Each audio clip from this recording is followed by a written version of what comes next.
Cool, so now we are going to raise this nut slot. I'm going to show you an easy way to do this. So it doesn't need to come up that much, but I'm just not clearing that first fret. It is clearing, but like just barely. There's like just a little wisp of space under there. So I'm going to show you a quick way to do it. So if I take a Q-tip and I ball it up just a little bit, I'm going to use that as a filler for the slot. Now this is a really good trick to just raising one a little bit, and it's only really good if you're just going to raise a couple of slots. If all of the nut slots are too low, it might be better to tap the nut out of the pocket there and like shim the whole nut up, or just cut a whole new one. But for little like micro adjustments like this works great. So I've got this balled up Q-tip, right? And what I'm going to do is I'm going to take, this is cyano glue. This is a Stumac, it's the 10, which is very thin. It's very viscous like water. So I'm going to put a little drop in there in that nut slot. Just a little tiny drop. I'm going to throw this Q-tip into the pocket there. So that's going to set up like that. And then I'm going to take another little drop of that thin cyano glue. There we go. So that filled up that Q-tip. And then I'm going to take accelerator.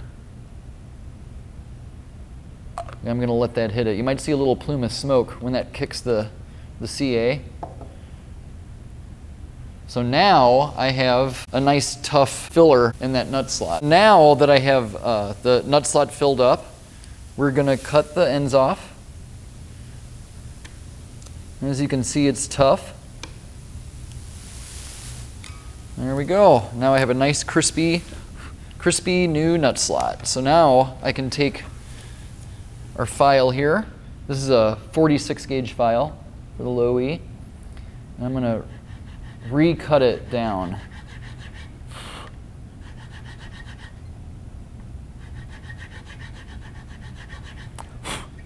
Just like that. Let me clean that up just a little bit on the back edge there.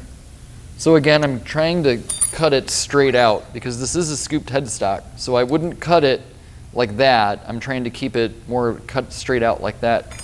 So now let's retune that note. So there's E, and let me do that check again. Okay, I raised up that nut slot quite a bit. But now they're consistent and even. Now I'm clearing it with authority. And I like the height of it. So this is where our feeler gauge is going to come into play. Now, just as a general spec, I'm just cutting these to 18 thousandths. So if I place this under here, I can see that it's just fitting right under there. I'm actually touching the string and the fret at the same time. It's not pushing the string up. So I think I hit my spec. I'm going to let that go.